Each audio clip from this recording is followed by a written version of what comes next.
Levítico 23, verso 27. O décimo dia desse 7º mês será o dia da expiação. Tereis Assembleia Santa, então vos humilhareis e apresentareis uma oferta queimada ao Senhor. Nesse dia não fareis trabalho algum, porque é o dia da expiação, ou o dia do perdão, tanto faz, é a mesma coisa, sinônimo. O dia de fazer expiação por vós diante do Senhor vosso Deus. Verso 29. Todo aquele que não se humilhar nesse dia será eliminado do seu povo. Todo aquele que fizer algum trabalho nesse dia, eu destruirei do meio do seu povo. Não fareis trabalho algum nesse dia, isto será um estatuto perpétuo através das vossas gerações, em todas as vossas habitações. Até aí tá bom, olha para cá, por favor. Aqui é o conhecido dia do perdão, ou dia da expiação, o Yom Kippur, de forma mais original. E este dia ele era comemorado no dia 10 do mês 7, como nós lemos aqui. Obrigado, Samuel. Só que não era apenas um dia de celebração. Havia toda uma preparação. Dias antes, 10 dias antes, as pessoas lembravam de seus pecados, se afligiam. Não era simplesmente chegar, Senhor nos perdoa, pronto, acabou. Não, havia toda uma preparação. Era aquele dia onde apenas o sumo sacerdote, a única vez no ano, onde ele entrava no Santo dos Santos para fazer expiação pelos seus pecados e pelos pecados do próprio povo. E o sumo sacerdote, ele tinha ali na borda de seu manto alguns sinos pequenos ali que fazia barulho, isso a Bíblia nos relata. E a tradição judaica vai dizer que neste dia ele entrava até com uma corda amarrada ou no tornozelo ou na cintura, para que, caso ele estivesse em pecado e fosse fulminado diante do Senhor, para que os outros sacerdotes pudessem puxá-lo, não entrando assim ali no Santo dos Santos, para que não morressem também. Isso não tem fonte bíblica, mas toda a base judaica ali, eles vão dizer essas coisas. Mas independente disso, era o dia onde um homem, apenas o sumo sacerdote, entrava diante do Senhor para fazer a expiação dos pecados de toda a comunidade. E ele fazia o quê? Ele matava um animal ali dentro. Assim que aquele animal era morto, ele aspergia o sangue ali na tampa do propiciatório, que era a tampa da Arca da Aliança. E debaixo ali daquela tampa do propiciatório estavam os mandamentos transgredidos pelos homens durante todo o ano. Então, este era o dia onde ele entrava para fazer a expiação dos pecados de toda a nação. E só havia o perdão de Deus mediante o derramar do sangue. Não havia outra forma. A Bíblia vai dizer que essa era a única maneira da ira de Deus ser aplacada. É um termo um tanto quanto pesado, mas é bíblico. As pessoas que não usam. Deus ele está irado contra o ser humano, contra o pecado. Então, para que a ira dele fosse aplacada, só havia uma única maneira: sangue. Sangue derramado. Pelo menos 2 bezerros eram mortos todo dia no templo. Não havia culto sem morte. Isso mostra a mim e a você que, de fato, Deus ele junta 2 qualidades. Uma não tão boa, com a ira, e a outra que todos nós gostamos, a misericórdia. Tudo isso está junto no culto a Deus. E por que isso é necessário? Romanos 6:23 vai dizer que todos pecaram, sem exceção. Que o salário do pecado é a morte, Romanos 6:23, e todos pecaram em Romanos capítulo 3.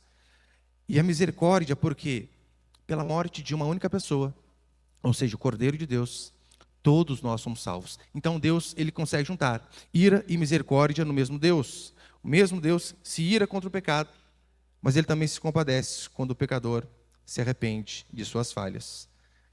Nós vemos que Deus ele é extremamente implacável com fariseus, pessoas religiosas que fazem apenas coisas externas, mas ele é extremamente misericordioso quando prostitutas chegam chorando diante dele e pedem misericórdia.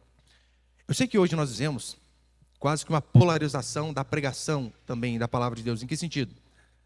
Em muitos lugares você vai ver apenas a pregação sobre a ira. Até a forma do pastor falar é totalmente brava, rancorosa. Para falar que Deus te ama, ele fala quase rilhando os dentes. Deus te ama.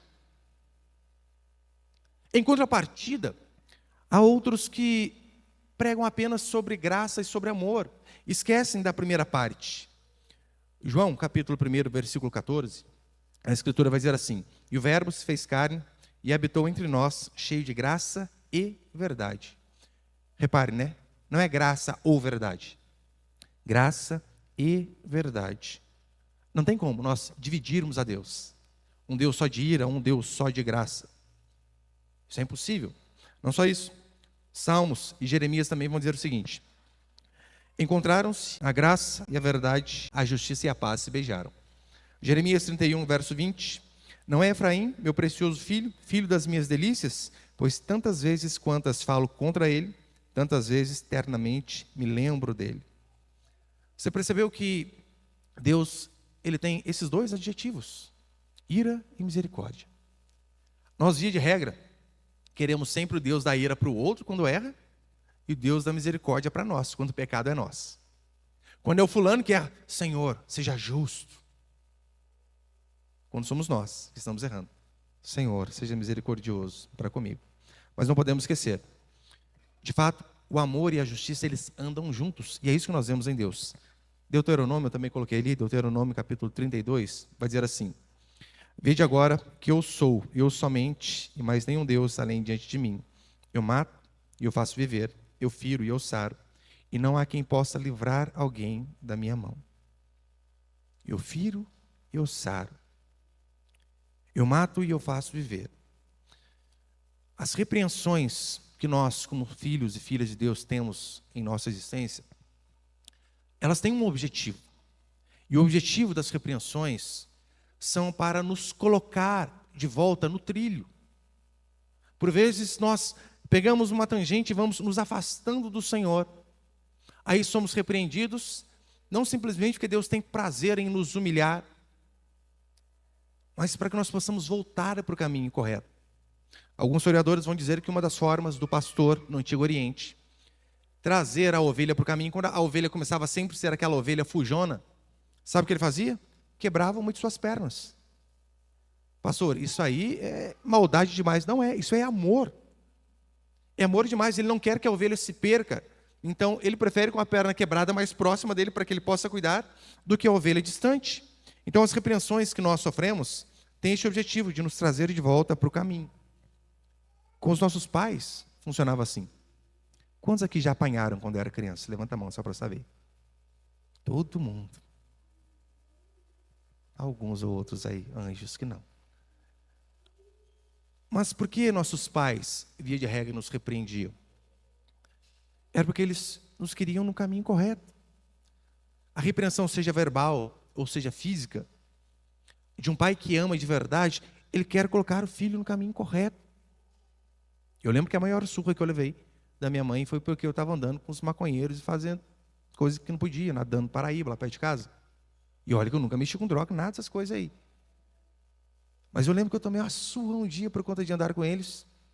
Aí só depois que eu fiquei grande, que eu fui entender. Ela queria me livrar do caminho mau. Na hora, é terrível, é terrível. Mas lá na frente a gente entende o porquê dessas coisas. É importante. Deus, em sua sabedoria, Ele consegue abominar o pecado, mas Ele consegue perdoar todo pecador que se arrepende. Só que é óbvio, para que eu e você pudéssemos ser perdoados de nossos pecados, isso teve um custo. E o custo não foi baixo. Custou a vida de seu próprio filho. Eu quero passar aqui alguns princípios sobre este texto. Põe o primeiro, por favor, ali, meu irmão. Primeiro, o perdão de Deus é ilimitado. Versículo 31, você pode acompanhar comigo novamente? Vai dizer assim: não fareis trabalho algum nesse dia, isso será um estatuto perpétuo através das vossas gerações, em todas as vossas habitações. Estatuto perpétuo. Todo dia haveria o dia do perdão, todo ano haveria o dia do perdão. E se Deus, Ele nos perdoou quando nós éramos ímpios, ora, por que não nos perdoaria agora que estamos na caminhada e por vezes ainda erramos? Ali o judaísmo, eles tinham o hábito de perdoar uma pessoa 3 vezes quando a pessoa cometia erros em sequência. Não sei se você lembra naquela passagem onde Pedro chega diante de Jesus e a pergunta é: Senhor, quantas vezes devemos perdoar o meu próximo? Por que Pedro diz isso? Porque o padrão era 3, só que Pedro já joga lá em cima, lembra? Até 7 vezes, Senhor. Ou seja, não, eu sou muito santo. A pessoa perdoa 3, Senhor, eu dobro a aposta. Qual que é a resposta de Jesus? Não 7, mas 70 vezes 7.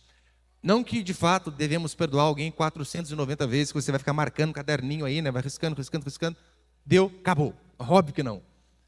Mas ele era apenas um símbolo de que o perdão ele é ilimitado.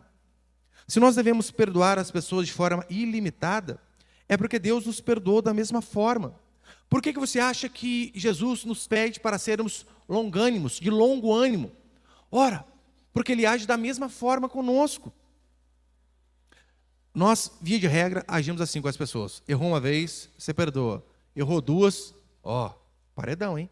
Errou a terceira, a gente já descarta.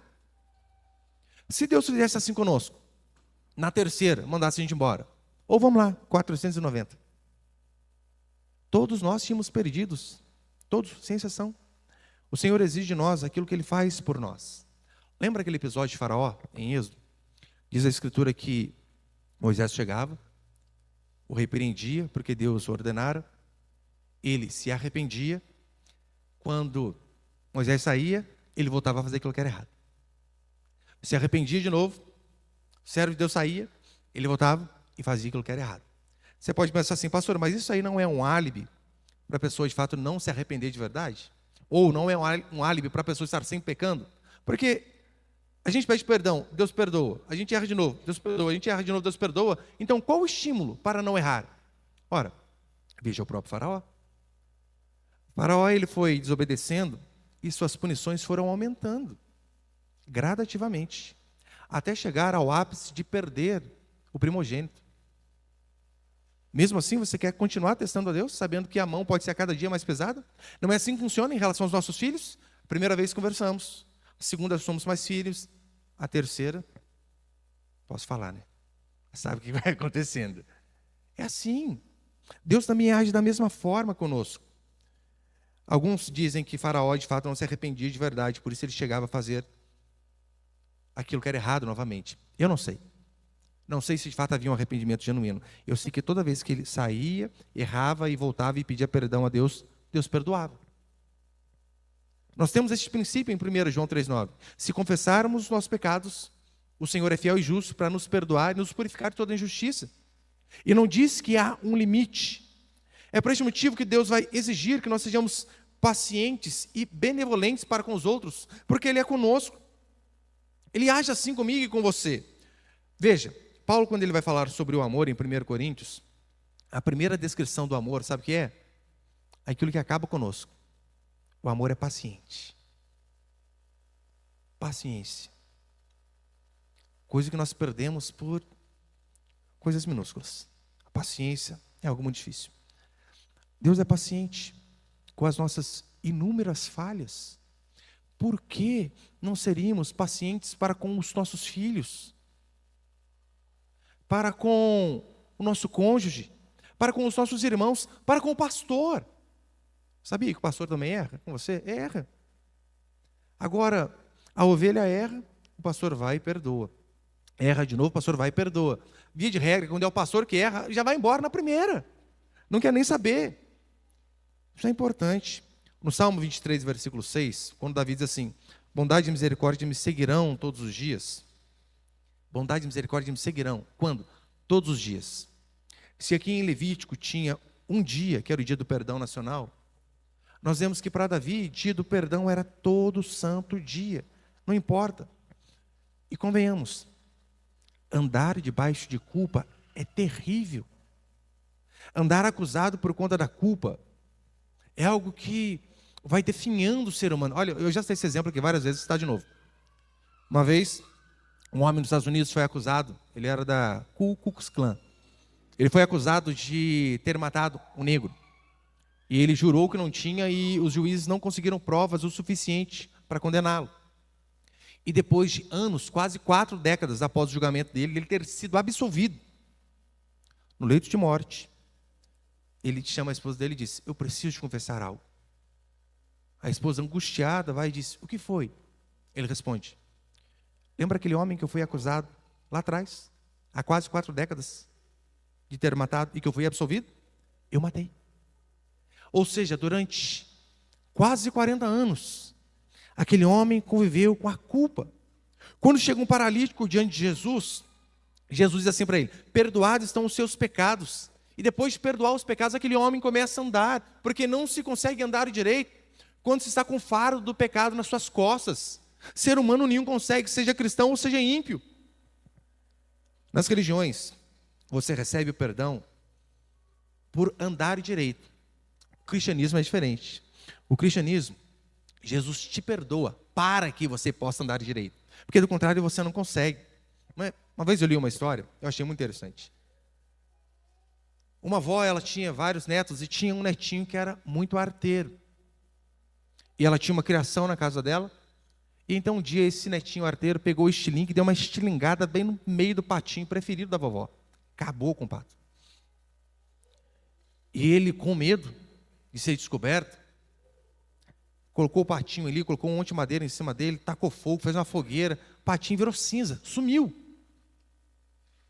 Aí então um dia, ele está lá nas férias na casa da sua avó, e a irmã dele mais velha chega e diz para ele assim: vó, diz para a avó: vó, meu irmão disse que vai lavar toda a vasilha do almoço. Ele olha estranho: onde eu falei? Nunca disse isso, quero brincar. Ela vai no ouvido dele e sussurra: eu vi o pato.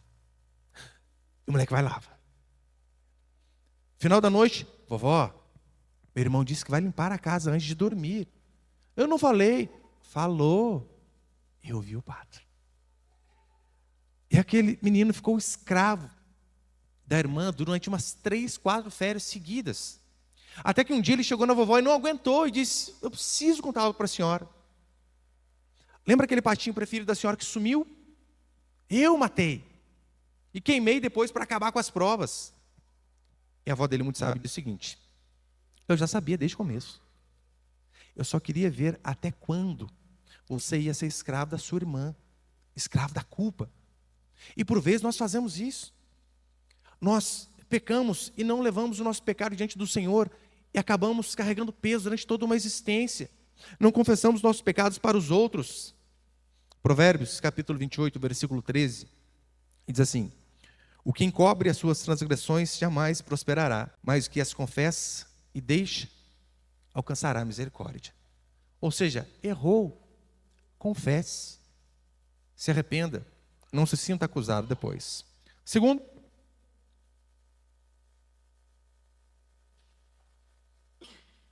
princípio, o perdão era algo solene. No versículo 27, vai dizer assim: o 10º dia desse mês será o dia da expiação. Teremos assembleia santa. Então vos humilhareis e apresentareis uma oferta queimada ao Senhor. Vos humilhareis. Na versão revista e atualizada vai dizer: afligireis a vossa alma. Tinha até um ritual. O povo se vestia de pano de saco, jogava cinza sobre a cabeça, para de fato demonstrar arrependimento. Por quê? O dia do perdão era um dia solene. Era algo importantíssimo. Eu não sei se você lembra. A Escritura vai dizer que Jacó tem um encontro com Deus.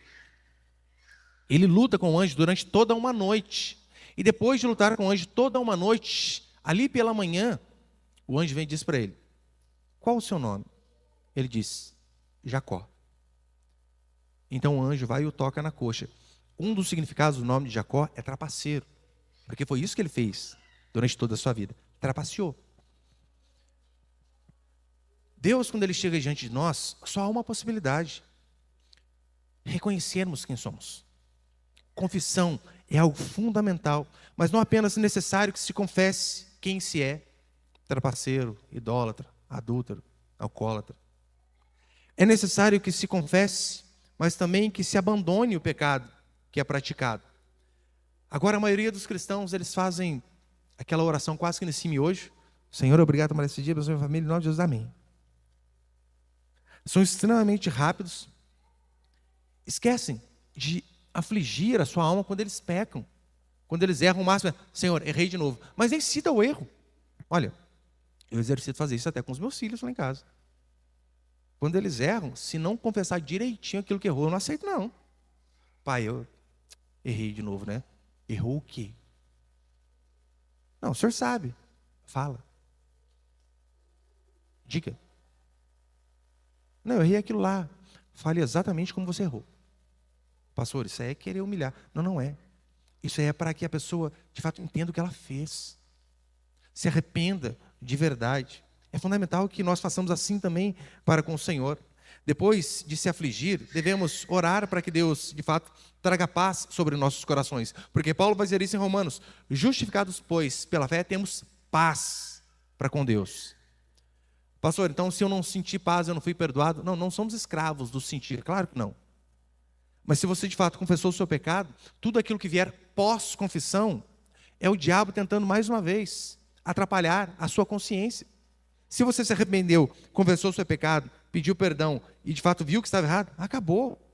Aqui nós vemos uma grande diferença do crente e do ímpio. Por quê? O crente, quando ele peca, ele fica angustiado. Às vezes ele tem vontade de se esmurrar, chora. O ímpio não. O ímpio peca e se vangloria. Não éramos assim no passado, antes da conversão? Eu sempre fui péssimo para bebida. Eu era o famoso bêbado 1.0, econômico demais. Tinha que ser crente mesmo, porque nem para beber eu prestava. Só que eu lembro que às vezes, estava eu, uma pessoa aqui da igreja, a gente estava lá, carnaval, bebendo, se arrebentando, bebia, vomitava, rolava em cima do vômito, no outro dia saía se vangloriando para todo mundo. Nossa, bebi todas, e bebi 2 latinhas só. Nem lembrava como que eu cheguei em casa. Sério? Eu fui teletransportado para cá, tão ruim que eu estava. E a gente, quando é ímpio, fazemos essas coisas e nos vangloriamos. Aí a gente se converte e a gente vê, gente, que vergonha. Que vergonha.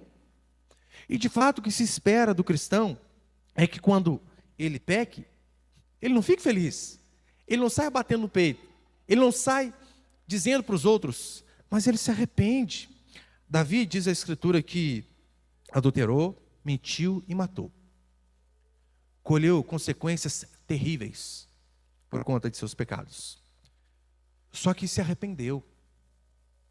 Se arrependeu e foi além disso. Davi se arrependeu e colocou como objetivo não errar mais aquilo. Consertou, lembra? Ele tinha pegado a mulher de Urias e o que ele fez depois? Casou, vamos ficar com ela agora vai ser minha mulher. É assim que funciona. Devemos confessar o pecado sempre que cair, mas se levantar sempre disposto a não fazer mais. Ainda que você peque e caia 10, 15, 30 vezes, toda vez você deve levantar e dizer, Senhor, me dê a graça de não mais cometer isso. Ilumina a minha mente, meu coração, os meus passos, livra os meus olhos daquilo que é mal, daquilo que é pecaminoso, livra o meu coração de toda e qualquer motivação errada. Essa é a oração que eu e você devemos fazer. O cristão genuíno, ele sempre tem em si que ele precisa melhorar. Ele nunca acha que ele está na estatura de varão perfeito, não. Enquanto estivermos vivos aqui, sempre teremos algo a mudar, coisas para melhorar. Quando você estiver bem velho, bem piedoso, você vai ver que ainda assim, coisas terríveis vão perambular a sua mente. Sentimentos horrorosos ainda vão estar dentro do seu coração, porque o ser humano, ele é podre. Mas ao mesmo tempo que nós devemos ficar insatisfeitos conosco, que essa é a marca do verdadeiro cristão, ele está sempre querendo ser mais santo, mais obediente, mais fiel a Deus. Mas ao mesmo tempo que nós falamos como Paulo, desventurado o homem que sou, desgraçado de fato que Paulo está dizendo, nós sempre lembraremos, mas graças a Deus por Jesus Cristo. Sim, ainda não sou quem eu queria ser, mas graças ao sangue de Jesus, já não sou quem eu era. O perdão era algo solene e demanda de fato um reconhecimento de pecado, a aflição da alma e principalmente mudança de atitude. Como eu sempre digo, perdão não é quando você chora, é quando você muda. Porque você pode. Ímpio chora por vezes. Às vezes o ímpio bebe, mata alguém atropelado lá, a gente vê direto em jornal. Ele chorando. Mas que choro é esse? Às vezes é de remorso. Remorso. Arrependimento não é quando você chora, arrependimento é quando você muda. Terceiro princípio é o seguinte: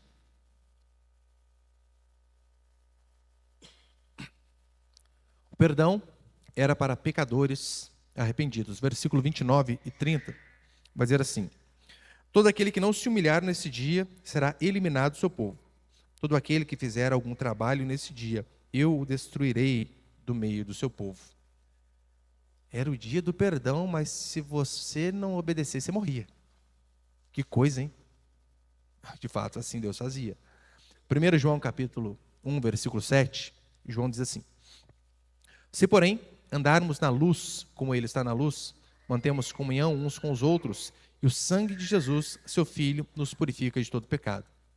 Ou seja, mesmo aquele que está na luz erra. Mesmo aquele que está no caminho correto, um cristão genuíno, ele peca. Mas há uma enorme diferença em estar em pecado e pecar. Pecar, infelizmente, todos nós, por vezes, cometemos deslizes. Os homens de Deus fizeram assim também. Só que andar na luz é você não parar de se esforçar para ser alguém melhor a cada dia. É você acordar e orar de todo o seu coração dizendo: ó Deus, me faz alguém melhor, me transforma, me molda, me lapida. É você, quando ouvir o aplauso dos outros ou o elogio dos outros, dizer: nossa, fulano é alguém piedoso. É você reconhecer que, olha, ele está falando que ele não me conhece. Eu sou tão podre, tão corrupto, eu tenho tantas coisas para mudar. Isso é fundamental. Mesmo quem está na luz erra. E andar na luz é, de fato, você prosseguir sempre lutando contra seu vício, contra pensamentos impuros, contra a avareza, contra a arrogância, contra o orgulho. Sabia? Se tem alguém que é orgulhoso, chama-se cristão reformado calvinista. Esse daí que somos nós, ó Deus. Quantas vezes nós achamos que nós somos melhores que os outros porque, teologicamente, olha tanta coisa que eu sei. Fiz seminário, li tantos livros, as Institutas de Calvino, sei de cor, pergunta aí qual página você quer saber. E às vezes deixamos a humildade de lado. Andar na luz é reconhecer os seus pecados e é lutar a cada dia mais para ser humilde e para ser alguém melhor. Às vezes perdemos, claro que perdemos, mas não nos entregamos. Continuamos sempre lutando. Em Apocalipse capítulo 12, versículo 10, a Escritura vai dizer que o acusador de nossos irmãos nos acusa de dia e de noite, falando a respeito do diabo. E, é claro, este é um dos papéis dele, né? O acusador.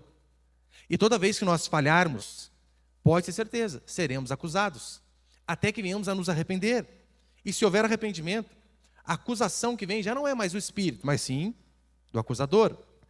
E por vezes, cair em pecado pode ser de fato a prova que a pessoa é crente de verdade. Sabe por quê? Olha, porque o crente não cai, porque o ímpio ele não cai em pecado, ele já está no chão. O cristão que por vezes dá uma tropeçada. E nós só venceremos as nossas lutas diárias pela fé em Cristo. Tanto é que logo no versículo 11 de Apocalipse 12 vai dizer assim: eles, pois, venceram por causa do sangue do Cordeiro. Só em Cristo nós vencemos as acusações de Satanás sobre nossas vidas. Esses dias eu estava lá em casa e eu me esforço de todo o meu coração para ser o mais piedoso que eu posso, o mais benigno que eu posso. Por vezes eu sou enganado pelas pessoas, porque sempre tento achar o bem nos outros, mas tomo na cabeça às vezes. E tem que às vezes até parar, sou bobo demais. Só que esses dias eu estava lá e o Satanás, capiroto, chifrudo, endemoniado, capeta, começou a me lembrar de coisas erradas que eu fazia lá atrás. Isso aí não, hein? Perto dos outros aí você faz isso. Mas eu sei que você fez no verão passado, no inverno passado, primavera passada. E eu tomando banho, eu estava falando: gente, verdade. Como? Que vergonha. Nossa, que hipocrisia pregar essas coisas. E eu desse jeito, daqui a pouco passou um pouquinho, deu aquele estalo, né? Ô Satanás, arreda. Sai para lá. Fui lavado pelo sangue do Cordeiro. Já me arrependi. Às vezes vem a ira de novo, vem a falta de paciência outra vez. É terrível. Mas o cristão genuíno, ele está sempre se esforçando para ser alguém melhor. O pecado, ele nos afasta de Deus, mas o perdão de Cristo tem esse poder de nos reconciliar novamente. E este perdão acontece só quando a gente de fato se arrepende. Talvez o único pecado que Deus não vai perdoar é aquele pecado que você não confessa. É aquele pecado que às vezes está a torcida do Corinthians inteira falando, você está errado, e você está assim, não, eu estou certo. Se você não se arrepende, não tem como Deus perdoar. Mas se há arrependimento, haverá perdão, não importa o que eu e você tenhamos feito. E quarto princípio,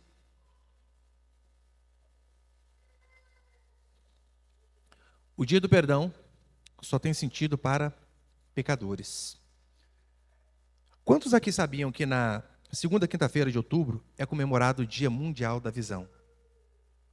Vocês sabiam, alguém? Ninguém? Óbvio, vocês não sabiam. Vocês não são cegos. Para vocês não faz tanta diferença. Vocês, graças a Deus, têm a visão perfeita. Talvez nunca tiveram problema nenhum. Agora, por que você não dá tanta importância? Porque não é um problema seu. Porque você não se vê diante deste problema, glaucoma ou tantas outras coisas que faz perder a visão. Agora, se você não se vê como pecador, o dia do perdão para você não tem utilidade nenhuma. Serve para nada. Se você não se vê como alguém indigno, como alguém que peca, como alguém que de fato quebrou os mandamentos ao qual Deus ordenou que não quebrasse, o dia do perdão não serve para nada. Antigamente, a lepra era uma doença que não havia cura. As pessoas que tinham lepra, elas eram afastadas do convívio social. Elas ficavam em leprosários. Elas, quando precisavam descer à cidade para fazer alguma coisa de extrema necessidade e urgência, elas tinham que se descabelar, passar gritando no meio do povo, imundo, imundo, imundo, para que o povo abrisse caminho, para que ninguém fosse contaminado por conta da doença dela. Olha a vergonha. Se descobrisse a cura da lepra nessa época, aquelas pessoas que não eram leprosas, talvez iriam achar legal. Nossa, que bacana. Vai ajudar algumas pessoas. Mas se o leproso fosse você, esse dia teria um significado totalmente diferente. Totalmente. No dia do perdão, aqueles que sabiam que eram pecadores, eles saíam de suas casas com uma expectativa, tendo a certeza de que, assim que eu oferecer o meu sacrifício, os meus pecados hão de ser perdoados. Todos. Não ficará um para trás. Já pensou que se achava bonzinho? Opa, vamos para a festa. Mais uma festinha dentre todas que tinha em Israel.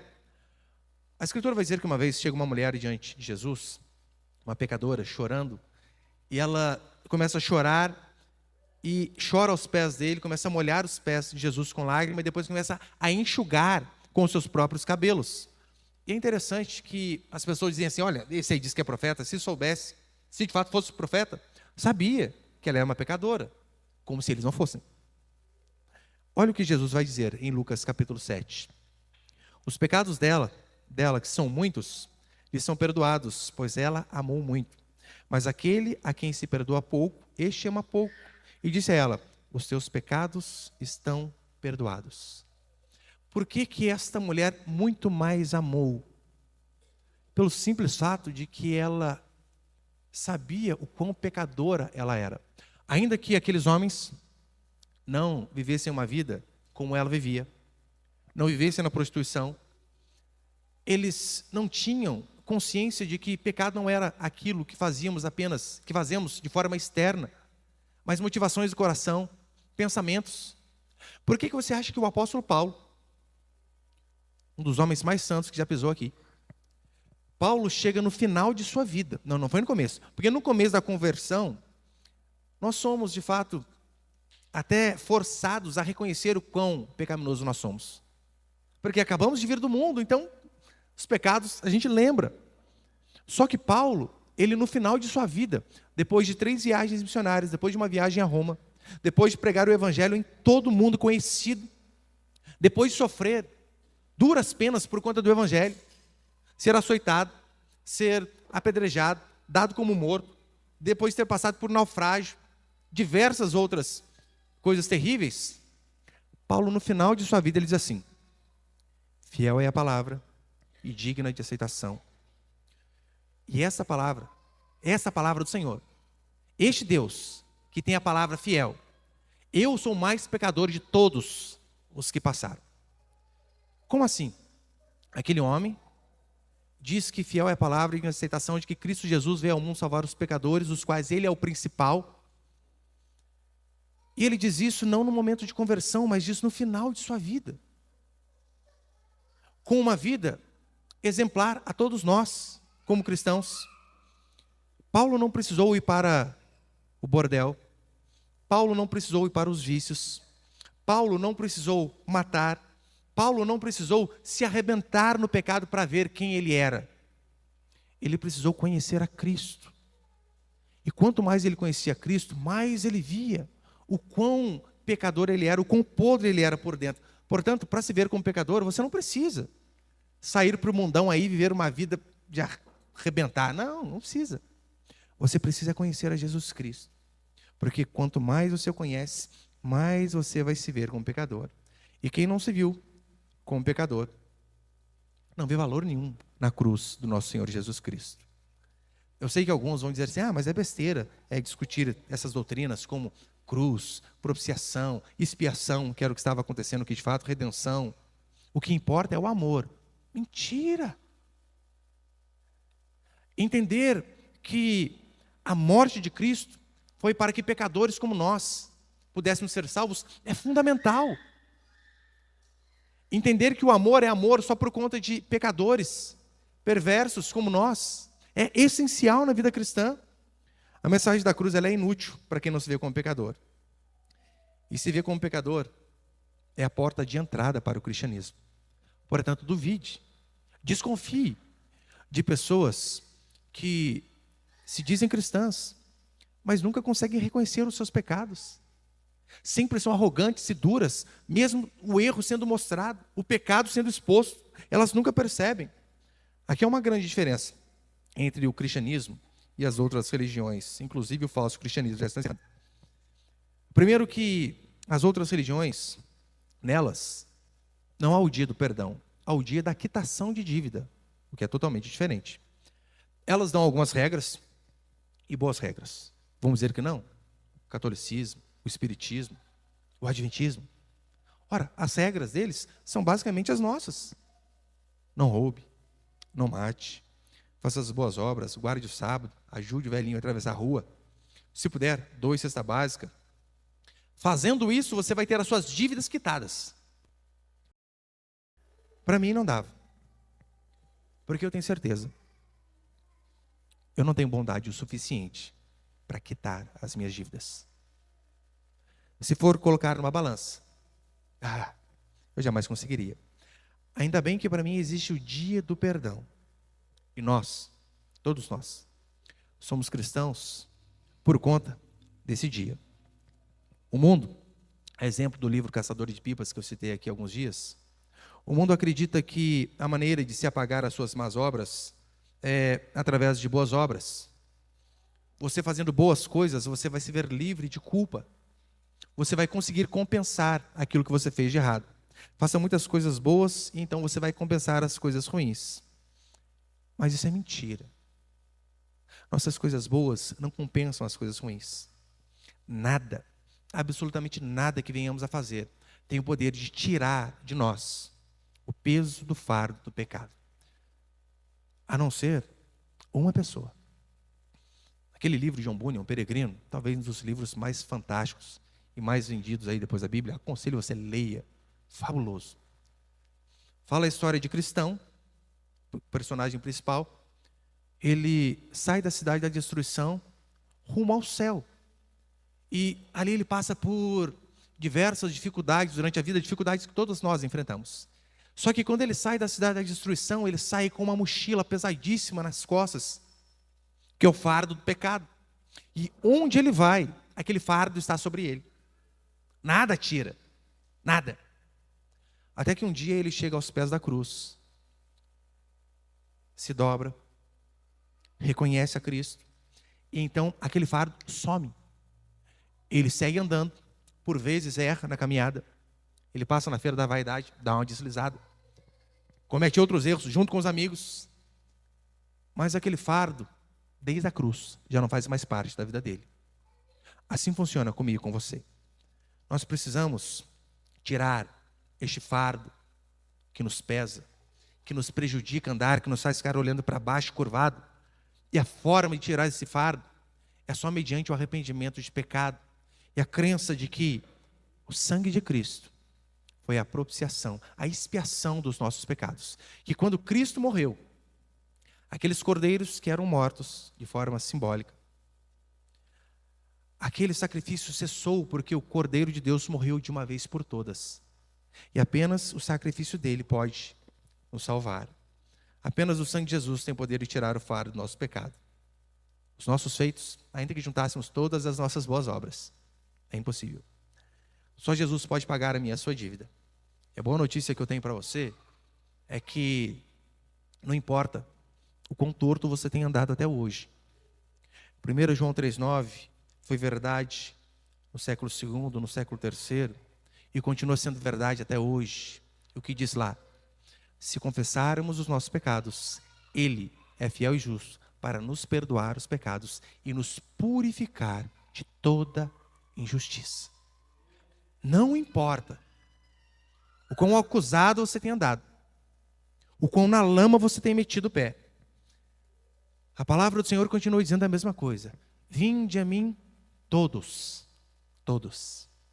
que estáis cansados e sobrecarregados, e eu vos aliviarei. Você não precisa carregar este fardo. As religiões, elas salvam apenas pessoas boas e, consequentemente, não salvam ninguém. O cristianismo, de fato, o cristianismo verdadeiro, é o único que salva pessoas más, corruptas, pecadoras, promíscuas, perdidas. Consequentemente, é o único que salva. Mas para isso, é necessário que você, de fato, se arrependa dos seus pecados, aflige a sua alma, abandone os seus pecados e peça que Deus te dê sabedoria e força para andar em novidade de vida. E hoje é o dia do perdão para mim e para você. Se temos pecado, mais uma vez, temos a oportunidade de confessarmos e deixarmos de lado. Amém, meus irmãos?